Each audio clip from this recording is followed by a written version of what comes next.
Welcome back to another collection of true horror stories. Tonight, we're exploring some of the most isolated places on Earth, lighthouses. These towering structures stand alone against crashing waves and endless darkness, manned by keepers who often spend months in complete solitude. But sometimes, that isolation brings more than just loneliness. Tonight, I'll share with you 5 terrifying true stories from lighthouse keepers who experience things that still haunt them to this day. So turn off the lights, put on your headphones, and let's begin. Story 1. The Keeper's Log. In 1987, David Morrison took a job as a lighthouse keeper at Gull's Rest Light Station, a remote lighthouse off the coast of Maine. The job paid well, but there was a reason for that. Most keepers lasted only a few months before requesting transfers. David thought he knew why. The isolation, the constant sound of waves, the endless nights alone. It would drive anyone crazy. But David was different. He was a former Navy man who'd spent years at sea. Solitude didn't scare him. What he didn't know was that the previous keeper, Thomas Hartley, had disappeared 3 months earlier. The Coast Guard found the lighthouse running perfectly, but Thomas was nowhere to be found. His personal belongings were still there, his bed was made, but he was gone. David's first week went smoothly. He followed the routine, maintain the light, check the equipment, update the logbook. It was on his 8th night that he first noticed something odd. He was updating the daily log when he saw an entry he didn't remember writing. "They come when the fog is thick," it read in his own handwriting. "Don't let them see the light." David stared at the page. He must have written it during one of his routine checks, maybe half asleep. He crossed it out and continued with his actual entry about weather conditions and equipment status. The next morning, David woke to find the lighthouse beam pointing inland instead of out to sea. This was impossible. The light was automated and had backup systems to prevent exactly this kind of malfunction. But there it was, casting its beam across the empty rocky shore instead of guiding ships safely past the jagged coastline. As he worked to realign the light, David noticed something else. Fresh footprints in the sand around the lighthouse base. But these weren't his boots, they were bare feet.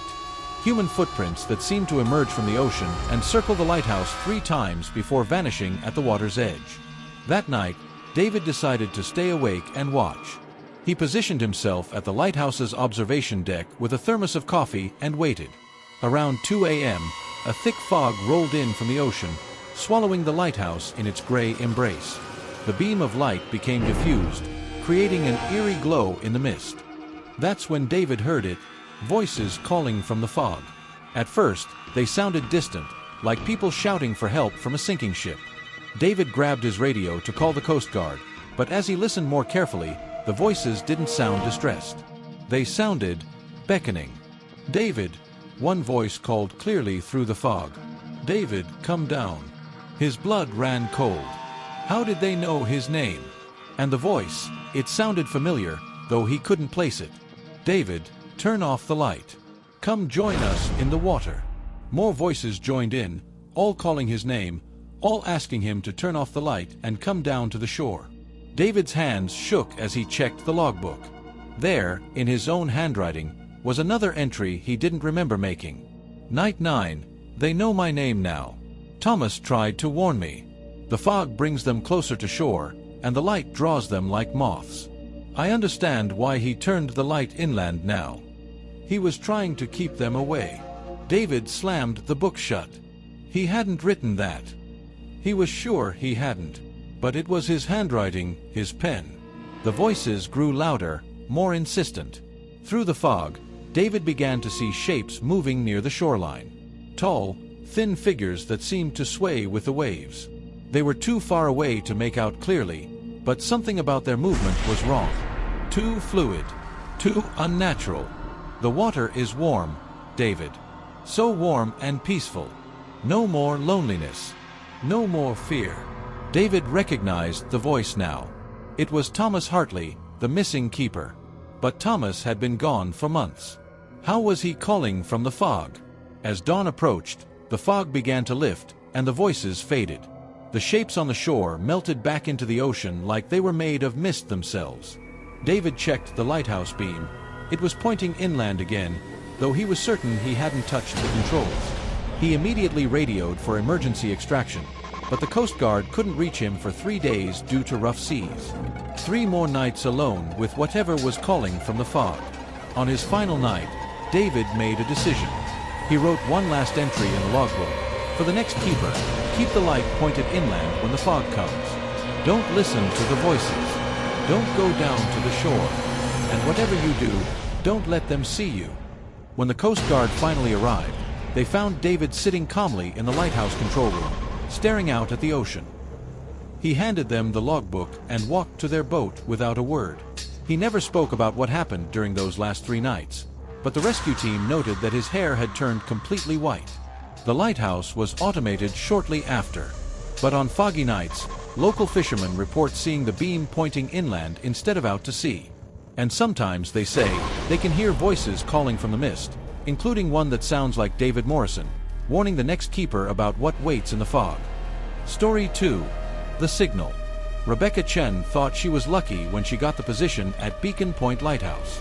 As a marine biology student, the isolation of the remote Scottish lighthouse was perfect for her research on coastal ecosystems. The lighthouse had been converted for scientific use, with automated navigation systems, but still required a human caretaker to maintain the equipment and monitor weather conditions.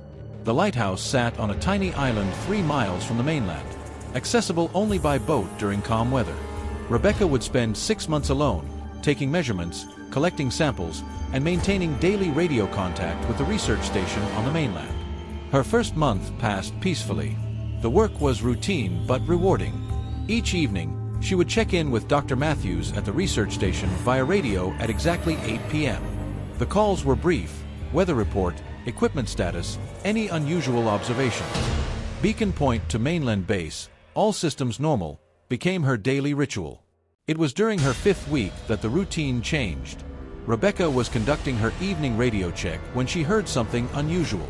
After Dr. Matthews signed off, she was about to turn off the radio when she heard a voice, her own voice, coming through the static. Beacon Point to mainland base, the voice said, perfectly matching her accent and intonation. Day 32. All systems normal. But Dr. Matthews, I need to report something unusual. I think someone else is on the island. Rebecca stared at the radio in confusion. She had just finished her call with Dr. Matthews. This was impossible. She was alone on the island, and the radio only had enough range to reach the mainland station. The transmission continued. I found footprints around the lighthouse this morning. Fresh prints in the sand, leading from the tide pools up to the equipment shed. They're not mine. They're smaller, and they don't look quite right. The toes are too long. Rebecca had made no such report. She hadn't found any footprints. Heart racing, she grabbed her flashlight and went outside to check. The sand around the lighthouse was smooth, unmarked except for her own familiar boot prints from earlier in the day. She radioed Dr. Matthews immediately. Mainland base, this is Beacon Point. Did you receive 2 calls from me tonight? Negative, Rebecca. Just our regular 8 p.m. check-in. Is everything all right? Rebecca hesitated. How could she explain that she'd heard her own voice making a report she'd never made? Yes, sorry. Just thought I heard some interference on the channel.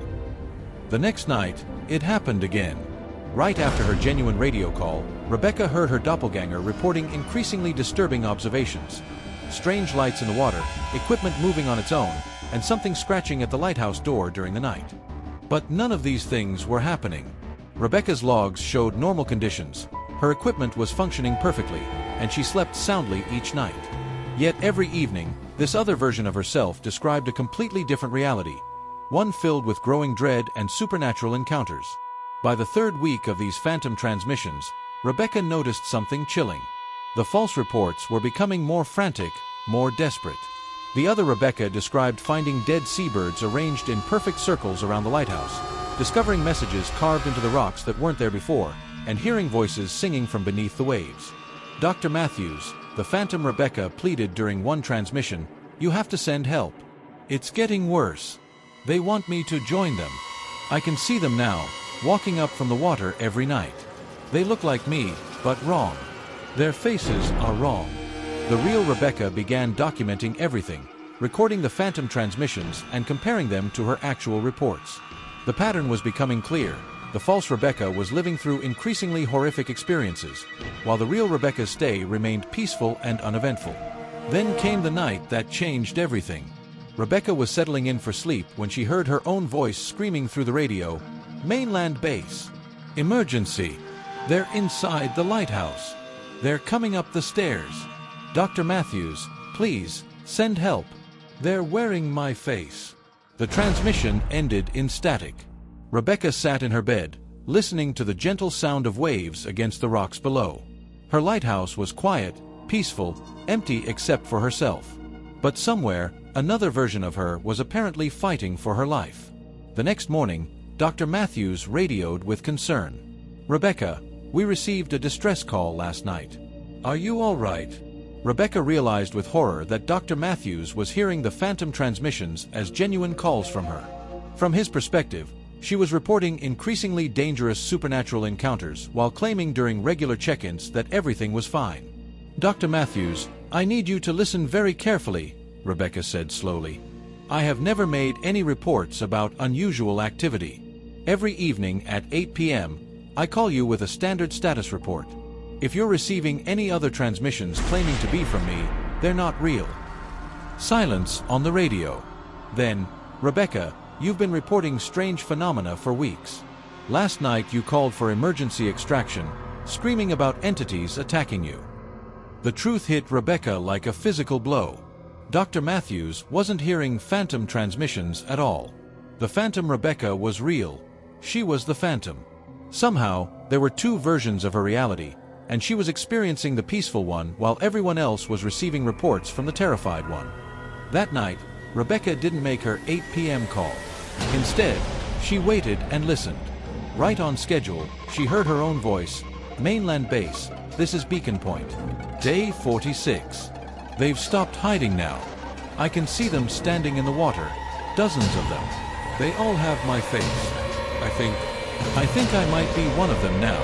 Dr. Matthews, don't send anyone to rescue me. It's too late. They already got the real Rebecca weeks ago." The transmission ended. Rebecca sat in her quiet lighthouse, overlooking peaceful waters, wondering if she was the real Rebecca Chen or just an echo, broadcasting into a reality where she had already been replaced by something that wore her face and spoke with her voice. She never made another radio call. 3 days later, the Coast Guard found the lighthouse empty, all equipment running normally, with no sign of Rebecca Chen anywhere on the island. But the phantom transmissions continued for months afterward, growing more and more distant, as if broadcast from somewhere very far away. Story 3. The Night Watch. Marcus Webb had been a lighthouse keeper for 15 years, working various stations along the Pacific coast. He'd seen it all: violent storms, equipment failures, even the occasional smuggler trying to use remote lighthouses as hideouts. But Serpent's Rock Lighthouse was different from the moment he arrived. The lighthouse stood on a narrow spit of land that was only accessible during low tide. During high tide, the causeway disappeared completely, leaving the lighthouse isolated on what became a small island. The posting was for a 6-month rotation, and Marcus was told he'd be completely alone. No visitors, no supply runs except for monthly helicopter drops. The isolation didn't bother Marcus. What bothered him was the condition of the lighthouse. Despite being officially maintained, it showed signs of neglect. Equipment was functional but dirty, as if the previous keeper had simply stopped caring about basic maintenance. The living quarters smelled stale and unused. Marcus found the previous keeper's personal journal tucked behind some supplies in the storage room. The final entry was dated 3 months ago, day 127. "The night watch is almost over. Soon, someone else will have to learn what I learned. The lighthouse doesn't just guide ships away from the rocks, it keeps something else at bay. When the light goes dark, they come up from the deep water. Don't let the light fail. Never let the light fail." Marcus dismissed this as the rambling of someone who'd been isolated too long. Lighthouse keepers were prone to superstitions and paranoia. He focused on getting the equipment back into proper working order and establishing his routine. His first month went smoothly. The lighthouse beam swept across the dark ocean every night, its powerful light reaching miles out to sea. Marcus kept meticulous records, performed regular maintenance, and settled into the rhythm of solitary life. It was during a routine equipment inspection in his second month that Marcus noticed something odd. The lighthouse's backup generator showed signs of recent use, but Marcus hadn't run any tests that would require it. The fuel gauge indicated it had been running for several hours, though Marcus had no memory of starting it. That night, Marcus was awakened by the sound of the backup generator kicking on. The main power hadn't failed, all his equipment showed normal electrical flow, but the generator was running anyway, feeding additional power to the lighthouse beam. The light was burning brighter than usual, casting its glow much farther out to sea. Marcus found the previous keeper's personal journal tucked behind some supplies in the storage room. The final entry was dated 3 months ago, day 127. The night watch is almost over. Soon, someone else will have to learn what I learned. The lighthouse doesn't just guide ships away from the rocks, it keeps something else at bay. When the light goes dark, they come up from the deep water. Don't let the light fail. Never let the light fail. Marcus dismissed this as the rambling of someone who'd been isolated too long. Lighthouse keepers were prone to superstitions and paranoia. He focused on getting the equipment back into proper working order and establishing his routine. His first month went smoothly. The lighthouse beam swept across the dark ocean every night, its powerful light reaching miles out to sea. Marcus kept meticulous records, performed regular maintenance, and settled into the rhythm of solitary life. It was during a routine equipment inspection in his second month that Marcus noticed something odd. The lighthouse's backup generator showed signs of recent use, but Marcus hadn't run any tests that would require it. The fuel gauge indicated it had been running for several hours, though Marcus had no memory of starting it. That night, Marcus was awakened by the sound of the backup generator kicking on. The main power hadn't failed, all his equipment showed normal electrical flow, but the generator was running anyway, feeding additional power to the lighthouse beam. The light was burning brighter than usual, casting its glow much farther out to sea. On his final night at Serpent's Rock, Marcus experienced the closest call yet. A severe storm damaged the primary power line, leaving only the backup generator. As the light dimmed, the creatures surged toward the lighthouse in unprecedented numbers. Marcus watched in horror as dozens of them crawled up onto the rocky causeway, their wet forms glistening in the weakened light. They surrounded the lighthouse, pressing against the walls, scratching at the windows. Marcus could hear them whispering to each other in voices that almost sounded human. Almost, but not quite. Marcus managed to repair the power line just as the creatures reached the lighthouse door. The moment the beam returned to full strength, they fled back to the water with inhuman shrieks. When the helicopter came to extract him the next morning, Marcus handed over his detailed reports to the Coast Guard officer. The man looked through them with a grim expression.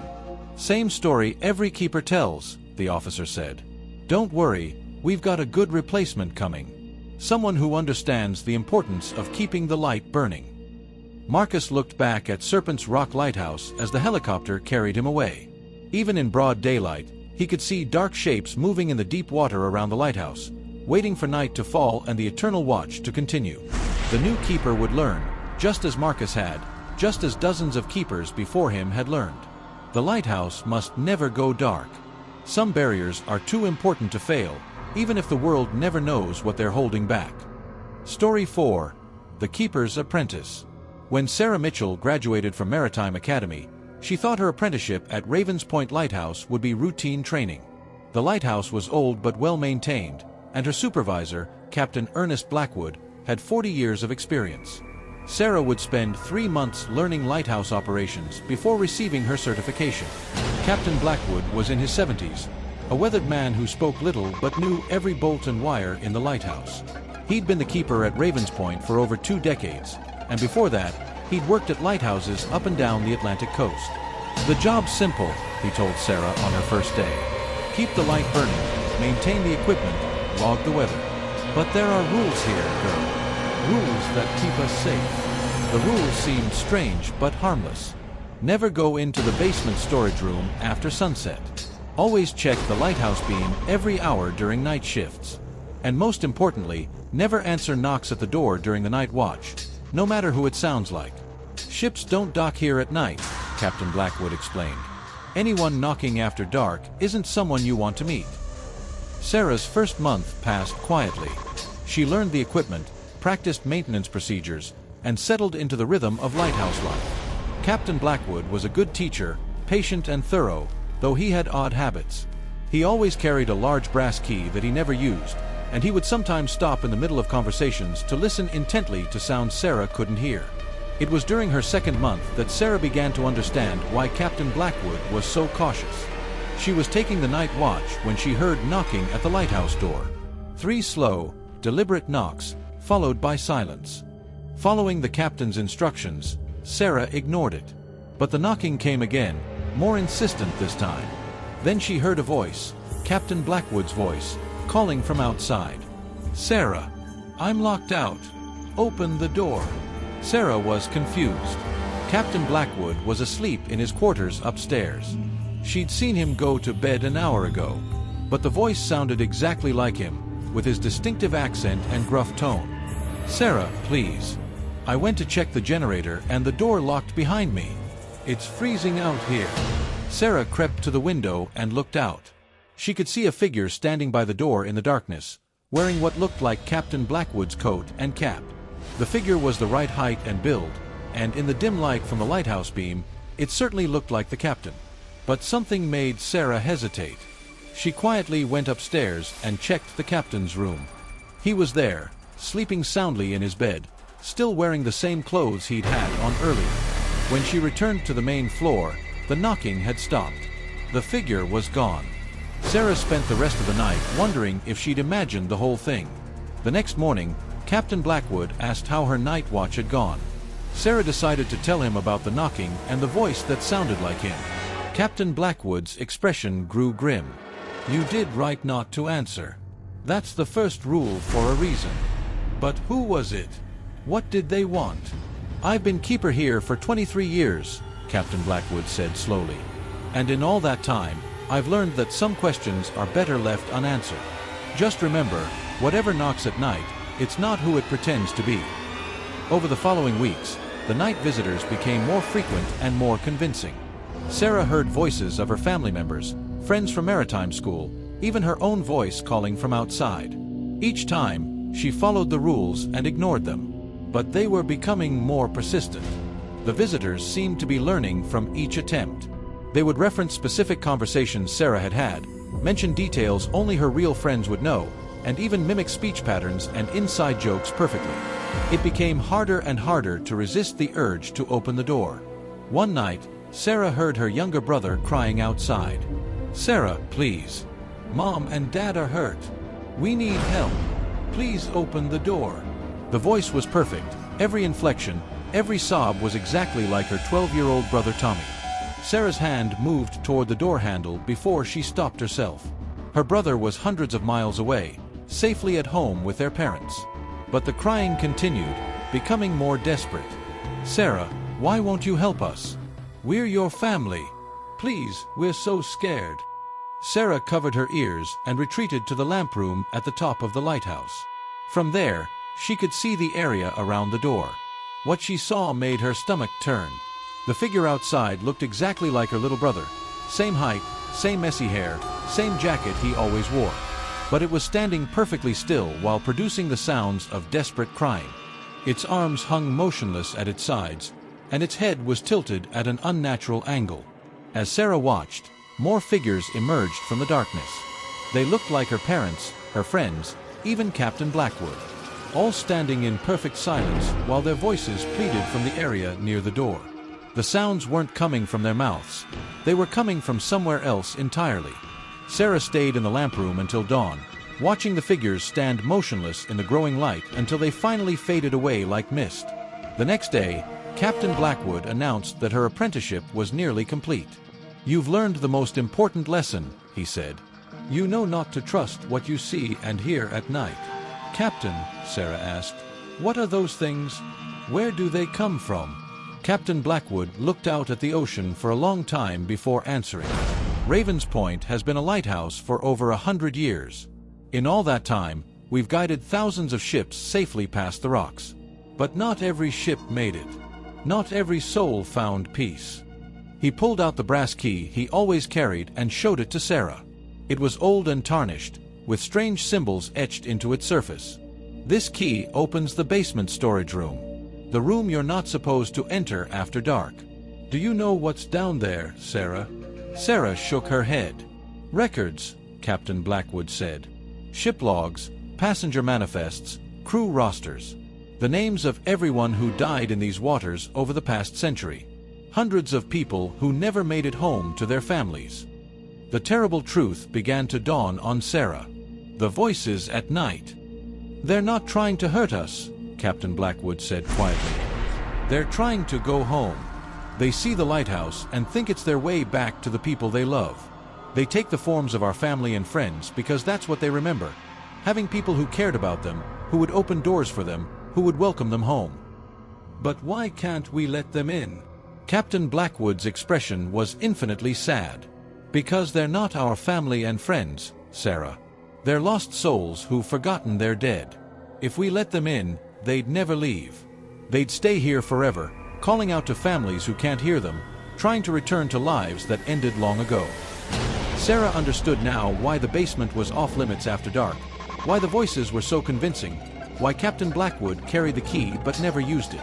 The lighthouse wasn't just guiding ships, it was a beacon for the lost dead, and the keeper's job was to help them find peace without letting them trap the living in their endless search for home. On her final night at Ravens Point, Sarah took the night watch one last time. When the familiar knocking came, she didn't run or hide. Instead, she spoke softly through the door. "I know you want to go home," she said, "but this isn't the way. Your families remember you with love. Let that be enough." The knocking stopped. For the first time in months, the rest of the night passed in silence. When Sarah left Ravens Point the next morning, Captain Blackwood handed her a brass key identical to his own. "Every lighthouse has its lost souls," he said. "Wherever you end up, remember what you learned here. Sometimes the kindest thing you can do for the dead is help them stay dead." Sarah never saw Captain Blackwood again, but she heard he remained at Ravens Point for 3 more years before retiring. His replacement reported that the night visits stopped completely during his first month on the job. Some said Captain Blackwood had finally found a way to help the lost souls move on. Others said he'd simply taken their restless energy with him when he left. Sarah kept the brass key in her pocket for the rest of her career, but she never had to use it. Whatever Captain Blackwood had done at Ravens Point, it worked. The lighthouse still stands today, guiding ships safely past the rocks, but the night watch is quiet now. The dead have finally found their way home. Story 5. The Last Light. The Meridian Lighthouse was scheduled for decommission in the spring of 2019. After nearly a century of service, the remote station would be replaced by an automated beacon system that required no human keeper. Michael Torres accepted the final posting not for the pay, but for the solitude. He was a writer working on a novel, and 6 months alone in a lighthouse seemed like the perfect setting to finish his work. The lighthouse sat on a rocky outcrop connected to the mainland by a narrow bridge that was submerged during high tide. Twice a day, Michael would be completely cut off from the outside world. The isolation was exactly what he wanted. No distractions, no interruptions, just him, his laptop, and the steady rhythm of the lighthouse beam. Michael's first few weeks were productive. He wrote during the day and maintained the lighthouse equipment at night. The work was simple, mostly automated systems that required minimal intervention. The lighthouse had been modernized over the years, with GPS navigation and radio beacons handling most of the actual ship guidance. The light itself was more tradition than necessity. It was while reading through the station's historical records that Michael discovered the lighthouse's unusual past. The Meridian Light had the highest keeper turnover rate in the Coast Guard's records. In 96 years of operation, it had seen over 40 different keepers, most staying less than a year. The official reasons varied: family emergencies, health issues, transfers to other stations. But Michael noticed a pattern in the personal logs and reports. Almost every keeper mentioned strange occurrences during their final months. Equipment malfunctions, unexplained sounds, and a recurring theme of feeling watched during night shifts. The most detailed account came from Robert Henley, who'd served as keeper from 1987 to 1988. His final report, filed with his resignation, described what he called temporal irregularities around the lighthouse. "The light doesn't just illuminate the present," Henley had written. "Sometimes it shows you things that haven't happened yet, and sometimes it shows you things that should have happened but didn't." Michael dismissed this as the rambling of an overworked keeper suffering from isolation-induced paranoia. He had a novel to finish and only 5 months to do it. But during his 3rd month, Michael began to experience the irregularities himself. It started small glimpses of movement in his peripheral vision when he was alone in the lighthouse. Shadows that didn't match any object casting them. The sound of footsteps on the metal stairs when no one else was in the building. Then came the night Michael saw himself.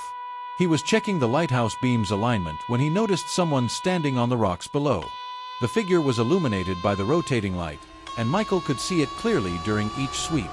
It was him, same height, same build, wearing the same clothes he had on. But the other Michael was younger, maybe by 10 or 15 years. As Michael watched from the lamp room, his younger self looked up and waved, then pointed toward the mainland. Michael followed the gesture and saw lights in the distance. Not the scattered lights of the small coastal town, but the organized glow of a much larger city. When the lighthouse beam swept around again, both the younger Michael and the distant city lights were gone. The normal view returned, empty rocks below and the familiar small town in the distance. Michael checked his laptop's clock and calendar. The date was correct, but something felt wrong. He called the Coast Guard station for a routine check-in and was surprised when they didn't recognize his voice. "I'm sorry," the dispatcher said, "but Michael Torres isn't scheduled to begin his posting at Meridian Light until next month." "Who is this?" Michael gave his full identification and assignment details. After a long pause, the dispatcher came back on the line. "Sir, our records show Michael Torres is a 28-year-old writer from Portland. You sound much older than that." Michael was 37. He'd been at the lighthouse for 3 months. But according to the Coast Guard's records, he was 9 years younger and hadn't arrived yet. That night, Michael experienced what Robert Henley had called a temporal irregularity firsthand. As the lighthouse beam made its rotation, each sweep seemed to illuminate a different time period. He saw the rocks below covered in snow, though it was summer. He saw sailing ships that belonged to another century navigating waters that should have been empty. He saw the lighthouse itself in various stages of construction and decay. Most disturbing of all, he saw other versions of himself. Different ages, different clothes, but unmistakably Michael Torres in various timelines. Some were writing at laptops that didn't exist yet. Others were using typewriters or writing longhand with fountain pens. All were alone in the lighthouse, all working on what appeared to be the same novel. Michael realized that the Meridian Lighthouse wasn't just being decommissioned in his timeline. It existed at a point where multiple timelines converged. Every version of himself was living through the lighthouse's final months, but in different decades, different centuries even. He began documenting everything, comparing his novel's progress with glimpses of the other Michael's work during the lighthouse beam sweeps. The stories were similar but not identical, each reflecting the time period and circumstances of its writer. In one timeline, Michael was writing by candlelight, describing the lighthouse as a refuge during a plague that had devastated the mainland. In another, he wrote on a tablet device, telling the story of the lighthouse's role in guiding refugee ships to safety during some future catastrophe. The lighthouse wasn't just marking the end of its service, it was gathering all its possible endings together in one place, one time. Every keeper who'd felt watched had been observed by versions of themselves from other timelines. Every strange sound and unexplained malfunction was the result of multiple realities occupying the same space. As Michael's posting neared its end, the temporal irregularities became more frequent and intense. He began having conversations with other versions of himself, sharing stories and comparing experiences across decades or centuries of lighthouse service. The older Michael learned that in some timelines, the lighthouse was never decommissioned. In others, it had been destroyed by storms or war. In a few disturbing timelines, it had been abandoned after keepers simply vanished, leaving behind only their unfinished manuscripts. On his final night at Meridian Light, all the timelines seemed to converge completely. Michael could see dozens of versions of himself throughout the lighthouse, some transparent, some solid, all working on their novels in the glow of the rotating beacon. As dawn approached and the lighthouse beam was shut down for the last time, the other Michaels began to fade. One by one, they looked up from their writing, nodded to him in acknowledgement, and disappeared back into their respective timelines. The last to go was the youngest Michael, the one who was supposed to arrive next month according to the Coast Guard records. He looked up from his laptop and smiled. "Did you finish it?" he asked. Michael nodded and held up his completed manuscript. "You will too," All of us do. That's why we're here. The young Michael grinned and faded away as the lighthouse beam made its final rotation.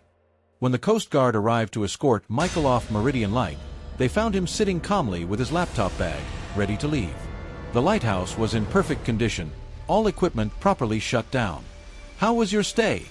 the Coast Guard officer asked as they walked across the bridge to the mainland.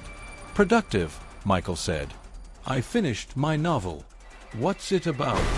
Michael looked back at the now dark lighthouse one last time. "Time," he said. "It's about time." Which story scared you the most? Comment below and subscribe for more true horror stories.